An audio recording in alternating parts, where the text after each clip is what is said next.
up, everybody? Matt Maran here for another weekly update. So there's lots of exciting news to go over here this week. I apologize for the out-of-the-ordinary background here. I'm in Kona, Hawaii currently for the debut of the new Tacoma, which was the biggest news this week, so definitely check out that separate video that I did on the Tacoma if you haven't yet. Now we're also here to drive the Grand Highlander. Stay tuned for that review here at the end of this month. But as far as all the new stuff goes here this week, I first want to mention that I am going to be doing a live stream here this Sunday at noon Eastern time, like I always do. So join if you can. We always have a great time in those. But anyway, getting into the news here this week, we have lots of exciting stuff for enthusiasts again. We have a lot of really just cool things, a lot of like wish list vehicles that we have some new rumors here about. And so first off, Mazda may be still working on a rotary sports car here, since the Drive discovered a patent that Mazda filed back in 2021 that was just published last week. So, not super new as far as the developments here, but it's something that, they're still working on at Mazda apparently. So the patent shows the outline of a coupe here with an interesting powertrain. So the patent describes it as a hybrid with a rotary engine, two 23 horsepower induction electric motors in the front wheel hubs, and a 36 horsepower permanent magnetic synchronous motor behind the engine to provide all-wheel drive capability. And those two types of electric motors also deliver power in different ways, so it could be a more interesting driving experience than a typical hybrid, and could be an interesting, different change, and it could be something fun to play around with from a tuning standpoint there. And since this is just a hybrid, the battery can remain small, but Mazda is still working in creative ways to keep the weight down with a variable voltage system. And so the Drive explains it as basically being four 48 volt modules that under low loads would act like a regular 48 volt mount hybrid system, but when the full power is requested, the car would reconfigure two pairs of battery cells to each operate at 96 volts, which Mazda claims saves weight and actually would be safer and easier to work on since it's a lower voltage unit, and would be really quick still, even though it's not like a plug-in hybrid or an EV. It would still be pretty impressive, and also just very creative engineering there. And so Mazda has the patent now for this, and so we'll see if they end up using it or not. But I mean, Mazda's been working for several years really hard on multiple sports car patents that have rotary engines. Some of them have also opened up the idea of using a normal gas engine, but they're really working hard on the hybrid stuff and coupe stuff, which seems like something that would be hard for them to justify, since they can't even seem to justify a four-door sedan these days. A coupe, I mean, I guess they could justify it as a halo model, but it still seems like a stretch. But there's so much engineering work and patent work going into this stuff we've seen for years, and it would just be an enormous waste of time if none of this stuff ever got used. And maybe that's what will end up happening, but I'd like to think that, where there's a lot of smoke, there's hopefully some fire, and there's something that's going to happen here. We will see, but I have no idea when this stuff will ever be, put in any kind of real vehicle. We'll just have to wait and see. But very exciting to see they're still working on that. Unfortunately, one cool sports car that we won't be seeing anytime soon is the Hyundai Envision 74. So after reporting last week about a rumor that a production version could be debuting this month, Hyundai's Korean and U.S. spokespeople both denied the rumors, and the U.S. spokesperson told Car Scoops that while the heritage and the spirit of pony models have a lasting impact on Hyundai Motor Company, we currently have no plan for a commercial production of the pony coupe concept. And Hyundai executives have previously said they'd like it to reach production eventually. It's something they would like to do. I think they're still trying to justify a business case for it, but at least as of right now, it's clearly they have not made a decision. They're not doing anything as of now. And so that's why they wanted to kind of kill this rumor, because apparently it's not happening. And I still hope they make a new coupe someday. I think making a two-door Ioniq 5 essentially that's just, a little flatter could be just really popular still. We'll have to see if they ever do it or not. But unfortunately, it sounds like that rumor was false. So, oh well. At least it was fun to dream for a little bit there.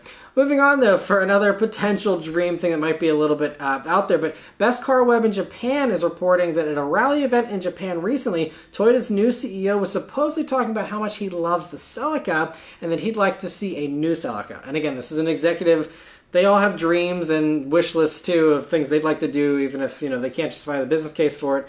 They still have dreams as well. But anyway, he also recently talked, I discovered a few weeks ago how he wants more GR cars in the lineup, And so Best Car Web also claims that a person familiar with Toyota's internal affairs says that it's highly possible that a new Celica could be the first new project under this new CEO.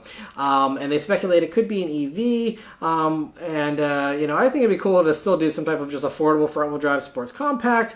But they seem to think, if they were to do this, it would be electric.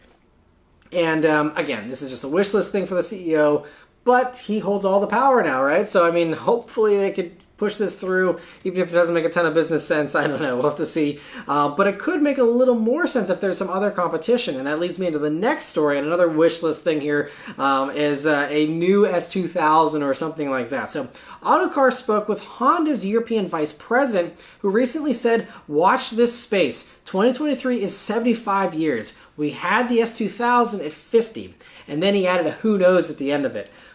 So clearly he's hinting at something. I don't know what they're planning for their 75th, but clearly there's something there. He wouldn't just say that just to mess with people, I don't think. So Honda's already teased 2 electric sports coupes that were veiled by covers about a year ago here, or maybe even a little more than that. And so we saw some shadowy teaser images of that. And so almost one of those is almost certainly just going to be the NSX. The new NSX, there's talk about how it's going to be electric.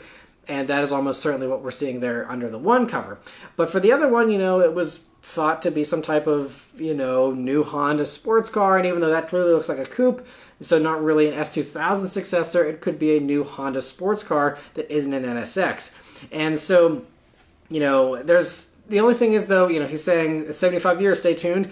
I think the best thing we can hope for this year would be a new concept, or that thing that's under the veil could be have the veil removed this year and just be a far out concept. But the only electric stuff coming from Honda this year, we already know it's going to be the Prologue and then the ZDX. I don't think the ZDX is even coming until next year. I think Prologue's also kind of next year too. So I don't think there's any kind of production thing or any kind of realistic thing coming anytime soon as far as an electric Honda sports car. They don't even have a platform to use yet. I think their platform isn't going to be really ready to go for Honda stuff, at least here in the States, that's not on this small range, platform that we see in Europe and Japan. As far as, American stuff at least goes, don't expect any kind of electric thing from Honda, at least until the late 2020s. So, I think what he's referring to here is a concept debut possibly this year of, hey, here's what a new Honda sports car could look like. And that's still great. Beggars can't be choosers, but, don't read this and think that we're getting a new S2000 this year, because that's definitely not happening. But good to hear that they're still working on hopefully doing some type of sports car at Honda there, and even if it is electric and 5 years away or something, still good news nonetheless. Another vehicle in the shadows here that we'll be seeing a reveal for just next week here, we don't have much longer to wait, is the Aston Martin DB11 successor. And Aston posted 3 images this week that show off the front with some nicely illuminated headlights, a side shot, and an interior shot that reveals plenty of buttons still, but also a new screen that could be part of a dual screen setup like Audi does, considering how low that screen appears to be mounted there. We'll have to wait and see, but thankfully we only have less than a week here to wait. So hopefully you have all the details here next week I'll be able to cover, and we'll get more info on it then. And in some other Aston Martin news here very briefly, Geely this week announced that they're continuing to increase their ownership percentage of Aston Martin, going from a 7.6% ownership previously to now owning 17% of the company for a price of almost $300 million. And so we'll have to wait and see if they eventually buy all of it like they did with Volvo or not. But Mercedes also owns a good chunk still, and so do a few others. So I don't know if there's going to be a bidding war here for someone to buy out the whole thing or what, but it seems like Geely and Mercedes are also very interested in having some control there. So we'll see what ends up happening with that tug of war, but great to see Aston Martin getting the financial support they need here, and so interesting to hear that. And there's some good news here for fans of the Audi RS3 this week. So Autocar spoke with the boss of Audi Sport and asked him about whether they could make the RS3 more powerful without electrifying it, and he answered simply with yes. And for anyone that's familiar with the car's aftermarket tuning capabilities, they already know you can make way more power than what the factory RS3 makes. But for the manufacturer to say this is kind of rare. And usually they have other, restrictions as far as warranty stuff and durability stuff that they need to worry about.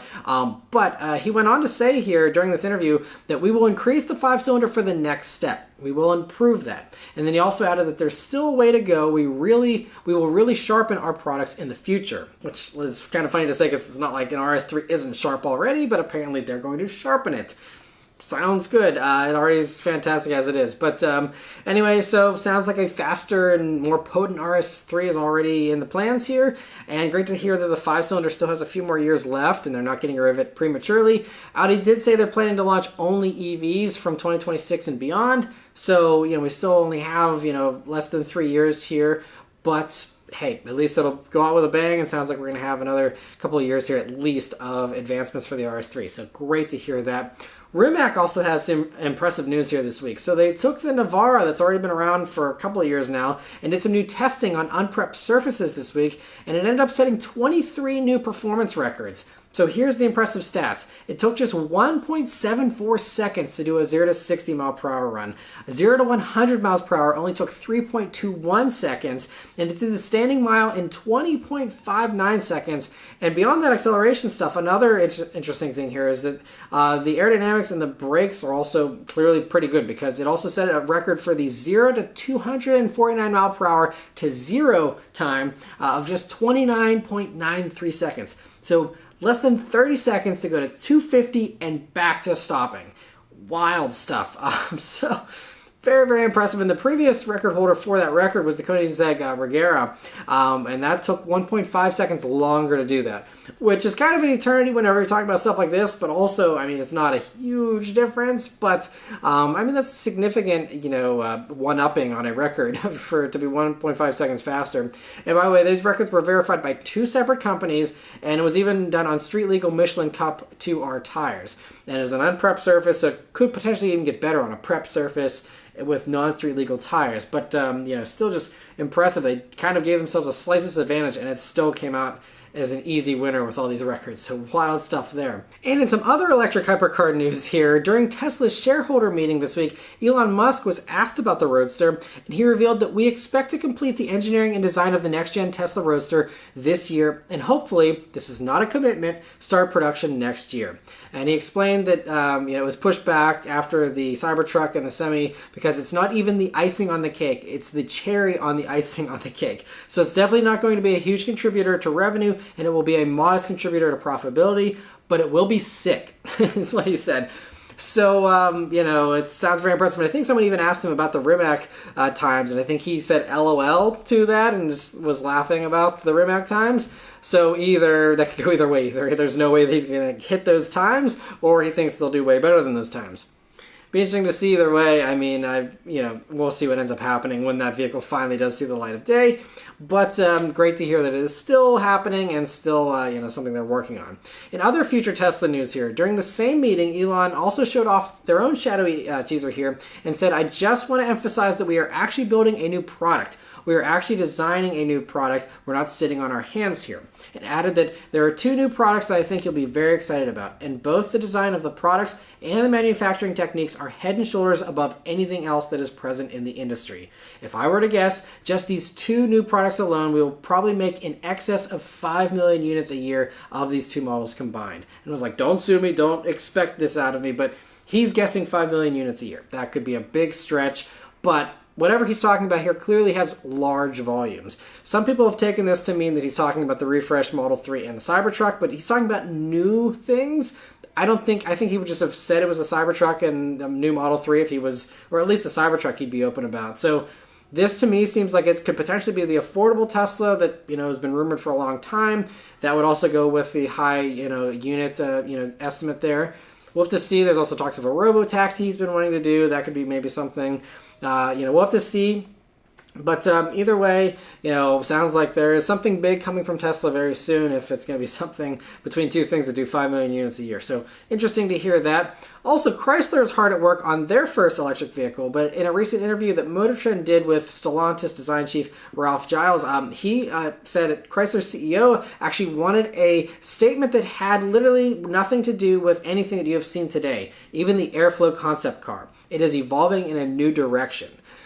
So that means that the Airflow that we all have seen and expected to be showing up in 2025 as the first electric vehicle for Chrysler, that's being scrapped completely. Don't expect the Airflow name, don't expect anything that looks like that. It's going to be totally different. And they are also suggesting that a fresh new name will be used because I guess the airflow thing was a little iffy. I think the airflow would have been a great name for an electric vehicle, but unfortunately it seems like they're not going to go for that. And then as far as the styling, apparently the redesign is already pretty far along with whatever they're doing, and it was shown in LA, which I'm assuming is to a focus group or something like that, because the dealer convention that Stellantis had was in Vegas, so this must be something different. But anyway, Gilles said it blew the doors off with the reactions they got, and Chrysler CEO said that based on the reactions, we have a hit on our hands with the new design. So it won't debut apparently until next year, unfortunately, and they didn't provide any hints as far as what it would look like or what direction they're going in, but clearly, sounds very promising, and so, interesting to hear that. Also, GM Authority this week is reporting that their sources familiar with the matter say that GM is working on a 2.5-liter turbo four-cylinder based on the 2.7-liter turbo 4 that's in the GM trucks and also in the Cadillac CT4V. And so they say it's in the final stages of development, supposedly, and there's no other info that's been provided as far as, what they're doing with that. They say it's going to be dual overhead cam, but other than that, there's no info. And so there's been some interesting speculation about what they would put that in or what they would use it for. But to me, it seems pretty clear. They're probably going to pull a Toyota and swap in this 2.5-liter turbo for everything that currently has a V6 that doesn't need the 2.7. That might be a little overkill. So I'm guessing this is going to go into the new Traverse, GMC Acadia, Cadillac XT5, and XT6. And there were recent spy pictures of an Acadia running around that seems to be pretty close to production. So if it sounds like they're in the final stages of development for the engine, and these crossovers are potentially, close to their final stages of development, that could line up very nicely and kind of make sense. Those puzzle pieces fit together. So that would be my bet, is you will see 2.5 turbo 4s as the engines in those vehicles, and the V6 will go away, in most of these GM vehicles. So we'll see if that turns out to be true. That's just my hunch, but interesting to get that info nonetheless. In some other unofficial GM news here, the refreshed Buick Envision was leaked thanks once again to the Chinese government regulatory site, which requires companies to submit these images, and then it seems like they get leaked nonstop. I don't know what the deal is with that site being so leaky, but anyway, it shows that the Envision will get the same exact front end basically as the new Encore, along with some tweaks to the back end. It's like they're copy and pasting that same design language on the front there. I wish it was a little more unique for each of these different Buicks, but anyway, we don't see the interior in this leak, but expect that to also be a copy and paste thing considering what they've been doing recently. It's a very nice look, but I wouldn't expect anything too unique here. Anyway, based on the timing of the past leaks from the Chinese regulatory sites, I'd expect a US reveal of the new Envision later this summer would be my guess, but we'll have to wait and see about that. Lexus this week has some good news for us. They confirmed that the US version of the 2024 LC500 will get the same great new improvements that we saw not too long ago here for the European and Japanese versions here. So it means we're going to get the new 12.3-inch touchscreen. They're getting rid of the whole trackpad thing, and instead you have the touchscreen there, which is great. I believe it still will maybe have a trackpad, but you have the touch functionality, thankfully. And they also revealed they'll be getting a new dark rose interior color here for it, along with ultrasonic blue mica 2.0 and Copper Crest being the new colors this year, which I think Copper Crest, I don't think there's any pictures of it on here, but that should look really good on the LC500. There's also going to be some new wheels too, and two other changes are that the spare tire is now being thrown out for a tire repair kit in order to reduce weight and increase trunk space. And it now gets the newest Lexus Safety System Plus 2.5 with more features and more safety tech there in that. And so pricing goes up by $2,100 for the coupe and $1,550 for the convertible, for totals of $98,850 for the coupe and $106,350 for the convertible. So just happy to see it stick around, and happy that the price increases are fairly small for a vehicle of that price category. So great to see that, and I think with that touchscreen, it basically makes the LC500 perfect now. So great to see that. Another vehicle getting some slight changes here this week is the Mercedes-AMG GT 4-door. So they get a new grille now with a thicker black frame on the bottom there to make the 4- and 6-cylinder versions look more like the V8 version, and it's combined with new bumpers front and rear. And if you really want the V8 looks in the slower GTs, there's also now a V8 styling package that gives you the actually bigger grille from the V8 version, along with a few other minor changes. Speaking of that V8 though, kind of a curveball here, but supposedly Mercedes announced that they're not offering a V8 powered GT63 in the US market for this year, but they didn't explain why. I don't know if they're having supplier issues again with the V8 like they had last year or what. But anyway, some other small changes here are that you can now get a new rear bench seat to make it a 5-seater instead of a 4-seater. It also gets the new AMG steering wheel. Dolby Atmos is added to the Burmester stereo, and there's updated infotainment software. So good improvements there nonetheless, and I'm just happy to see the 4-door still sticking around. Probably doesn't have much longer to live, but hopefully this refresh gives it another year or two at least. And anyway, that's it as far as all the news. The last little thing I'm going to mention here is I want to give a huge thank you to all of you that are members of the Maran Motoring Club. So the Truck and Car Guy did do another very generous membership gifting thing during the last live stream there for 10 new members, but they actually went to people that were already members previously that were just able to rejoin thanks to his generosity there. So huge thanks, Truck and Car Guy, though, for continuing that tradition there. And also happy to see, some of you members are able to join back in. For anyone else, though, that would like to join and get priority answering there in the live stream and all the other perks that come with the memberships there's always going to be a link here on the channel page, on the video page here, and also a link in the description. And so, yeah, anyway, thank you all very much for watching. Let me know all your thoughts on all this stuff in the comments below. Please also leave a like, comment, and subscribe to keep these videos coming. And I'll see you guys in the next one. Take care.